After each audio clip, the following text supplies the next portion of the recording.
Hey guys, it's Kylie here with Kylie's Canine Boot Camp, and today we're going to go over Mazikeen's story. For those of you that do follow my Instagram at Kylie Service Canines, I did say I was going to post a video on Saturday. I was going to, and then it was an educational video and I realized it's not what I wanted out of that video. I got too emotional and I didn't state enough facts.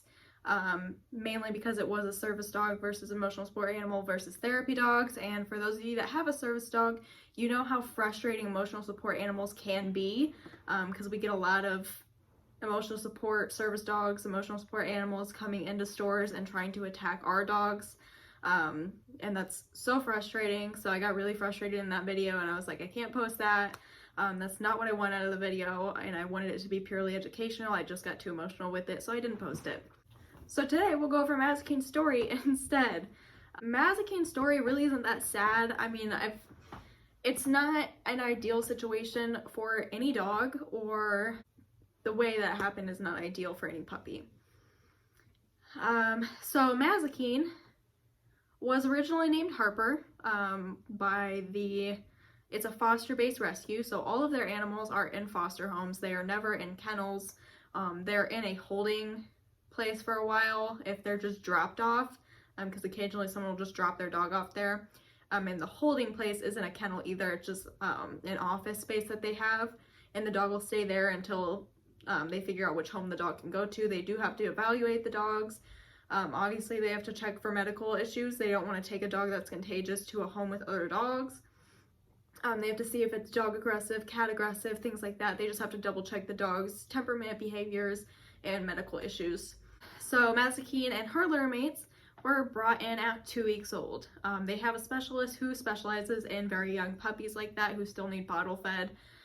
So she started in that home with her litter mates. I don't know the exact reason she was brought in at 2 weeks old. I'm pretty sure it was not something like the mom died or was trying to hurt the puppies or anything like that. I'm pretty sure the reason that they were brought in was because the owners of the mother did not want 2-week-old puppies and have to keep them until they were 8 weeks old. I'm pretty sure in my state it is illegal to sell puppies under the age of 8 weeks old. They brought the puppies to the foster program. From there was 3 of them. It was Mazikeen, her sister, and her brother, originally named Harper, Rose, and I think the boy was Andrew, or that might be his current name. So I don't think they really had a theme unless that's from some TV show, I don't know, but that was their name. Or Rose was Rosalie, and she's now named Rosie. And I changed Mazikeen's name because I hated the name Harper. I thought it was an ugly name and I don't think it suited her. And when I got her, she didn't respond to Harper at all. She started responding to Mazikeen the day that I brought her home, so I don't know why she wasn't responding to Harper if that was always her name, but she didn't agree with that name either, so her name was changed to Mazikeen after the show Lucifer, for those of you that haven't seen the show. And yes, later I will hopefully be getting a male dog to name him Lucifer as a playmate for her. But yeah, she was brought in at 2 weeks old with her litter mates. All of them have been adopted. She was actually the last to be adopted by me. She had a family previously that was interested in her before I got her, but they already had 7 kids, a German Shepherd. And once they brought her home for the overnight, they just were like, I don't think we can handle a puppy right now, which totally understandable. I wouldn't even be considering a puppy if I had 7 kids and a German Shepherd. So yeah, that's what it just fell through. But she had her original foster home for when she was being bottle fed, and then at 8 weeks old she was moved to a new foster home with the woman I adopted her from. Well, technically I adopted her from the program of course, but in the program the foster parents get to decide who adopts their dogs that they are fostering, which I think is great because they know the dogs best, they know what home is going to suit them best. So she lived with that woman instead. Her and her sister both went to that home. Their brother went somewhere else. She also had a Newfoundland of her own who was a 8-month-old. She was in that foster home with her sister. I don't know the exact age she was spayed. However, she was spayed way too early in my opinion. You will see that a lot in shelters, however, just because they're trying to get the dogs out sooner. They don't want to give a dog up for adoption and find them a new home until after they're spayed or neutered. because you just don't know that person could breed the dog. They may not be responsible enough to make sure that the dog doesn't breed on its own, that kind of thing. So they usually end up spaying and neutering before they try to find a home, which usually means that they're spaying and neutering too early. I don't agree with it. However, I do understand it's trying to get the dogs a new home. It's a win-lose situation there. I got her at 14 weeks old. She was already spayed. It did not look like it was fresh, like within a couple days. Probably like a week or two before I got her is when she got spayed. I saw her on Facebook because I followed the Facebook page. I had been looking for a service dog in training for about 2 months when I found her. I originally was going for a German Shepherd who was a 1.5 years. His name was Striker. He was a beautiful dog, highly intelligent, great personality. Honestly, had a lot of a lab personality with how laid back he was, with a little bit more energy than your typical lab. But he was a gorgeous dog. I absolutely loved him, and they seemed excited about me taking him, and then all of a sudden they were like, oh, they never got back to me. But yeah, I saw her on the Facebook page. I fell in love with those eyes. Obviously her eyes are very, very striking, and then with her coloration, they just really pop out. She looked a lot like a pit bull when I got her, actually, or a bully breed of some sort. And as she gets older, that face is just really narrowing out to fit her body better, so she's looking less and less like a bully breed. I was told Boxer, Husky, German Shepherd. I'm not sure about the German Shepherd. I 100% know the Boxer because I did see the mom. The mom looks like a purebred Boxer. She may have something else in there, but if she does, it's a very, very small percentage, because she looked just like a purebred Boxer. And the dog that was supposed to be the dad did look like a Husky. I'm not sure if that was 100% the dad. But she definitely has Husky attributes physically and mentally, so I don't exactly think that that's not a thing. I think she is mostly Boxer and Husky, but you never know. I do plan to get her DNA tested, but for now I don't have her DNA tested, so I don't have like a list of what she is and isn't. She had a few different vet bills before I even got her. She had 2 procedures done besides her spay. One was she had to get her chin stitched because her and her sister played so rough that she ended up her sister ended up making a good cut, so she had to get that stitched up. And then she also had another cut from her sister that was on her eye, which she still has a little bit of scar tissue there. It's not too bad. It's not hurting her. It doesn't affect her eyesight.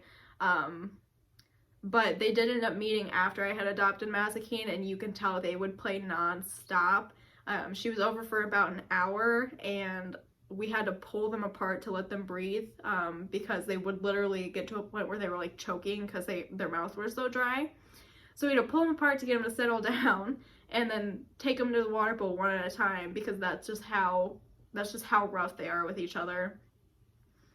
Mazikeen, when I got her, was kind of potty trained, and kind of new sit, and what I mean by that is she still had accents in the house at 14 weeks old. That's not completely unexpected. And she still didn't know sit on command. She knew if you had a treat in your hand that she should sit. That's it. She didn't know a command or a hand signal for it. So I basically started with scratch with her. Her confidence level was not where it should have been at all. She was very, very not confident, to say the least. I really do think it is because of the way that she was trained with her foster mom. Her foster mom tried to train purely positive and force-free. That just doesn't work for her. It's not enough structure. She needs a lot of structure in her training and in her daily life. That is just what she thrives on. That's what makes her feel more comfortable, is when there is structure. She does not do well if you're just always telling her yes, yes, yes. She needs clear signs of yes and no. This is what I want. This is what I don't want. That's just her personally. Some dogs are gonna thrive just fine on purely positive and force-free. She's just not one of those dogs. So mostly with just training her in a different way, her confidence has been way better. And I did some agility here and there. I plan to get more agility stuff because I don't have it right now. I used to have it when I was training dogs more frequently, and I had Gage was training in agility, but it got ruined in a nasty storm one time, and I never replaced it because I wasn't worried about it. Dog training has not been my full-time job. I just do it on occasion, and I mostly work with shelters, so I'm not usually doing agility training. I have on occasion, but they have their own equipment for that, so I never really worried about it. But now I am gonna need more, so here we are. Yeah, so her confidence was pretty much at what I would place a 3 out of 10 when I got her. It's now around a 7. I would still like to put it at a 10. Hers was a 3, so it wasn't the absolute worst, but it definitely wasn't where it should have been, especially as a puppy so young. It's now around a 7, so the confidence is a whole lot better, but there's still some more work I would like to get in there and some more confidence I would like to build in there. She was very much so baby too, so it's hard to say for a fact that it was just the way that she was trained that caused that lack of confidence.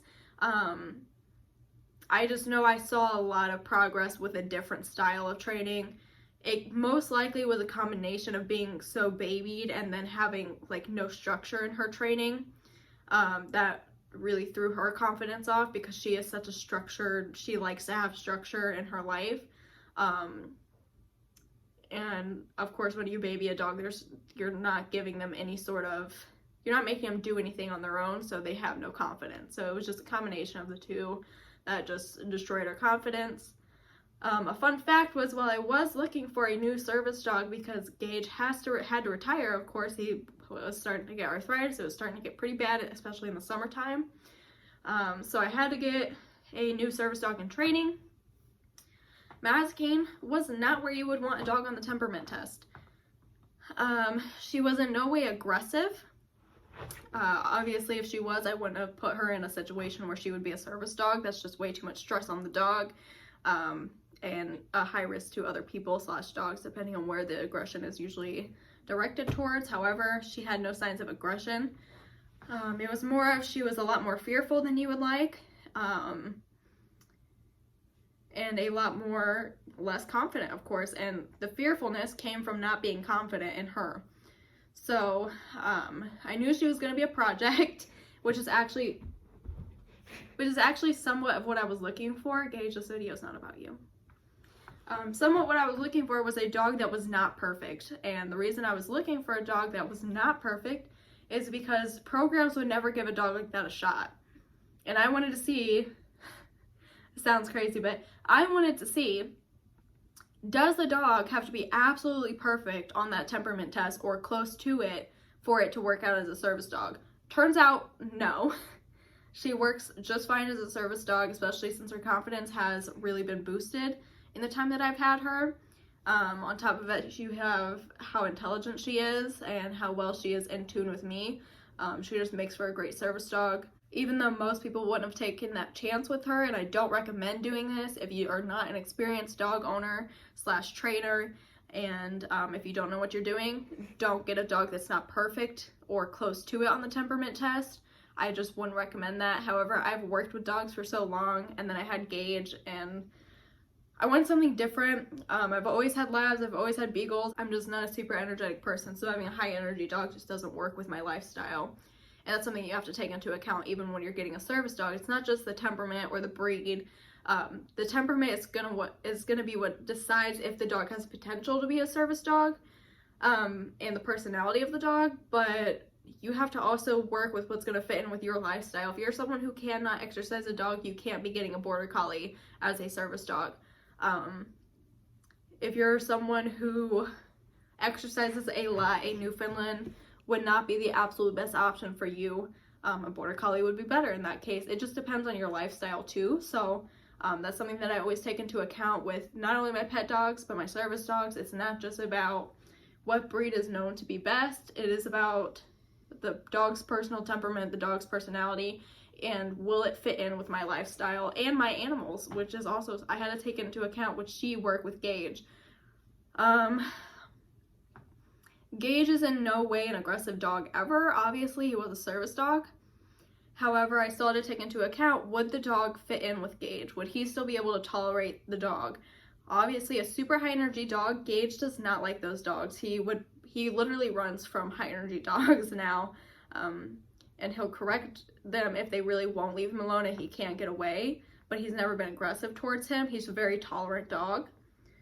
So I had to take into consideration that Gage is older, so a high energy dog would put more stress on his hips from him trying to run away and more stress in his life, which I didn't want. So I got a dog who gives her bursts of energy, and he'll play with her here and there, but she's also easily redirected to something other than Gage, and she's not too energetic. She for the most part is pretty mellow.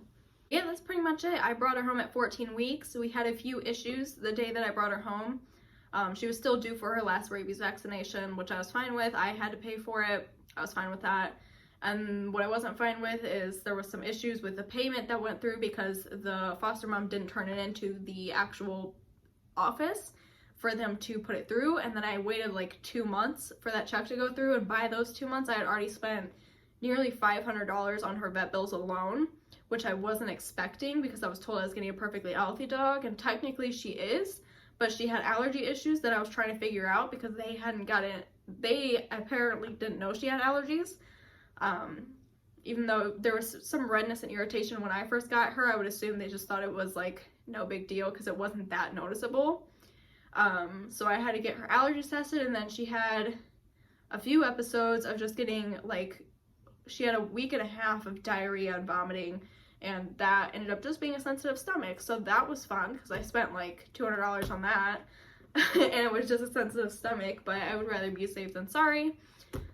So yeah, she was fun when I first got her, but yeah, that's pretty much it. That's her story. That's how she ended up with me, and that's how she ended up being a service dog in training. Hopefully one day she'll be a fully trained service dog. It all depends on her health testing, and if she really ends up working out as a service dog. There are certain points where sometimes dogs just, there's a turn in the training and you realize maybe they're not the best fit, or something happens that was traumatic. There's just so many things that can go wrong that I have to watch out for, and hopefully it doesn't happen, but who knows. But yeah, that's everything. Questions, comments, concerns, go in the comment section. You can follow us on Instagram at Kylie's Service Canines, and that should be everything. So as always, we love you.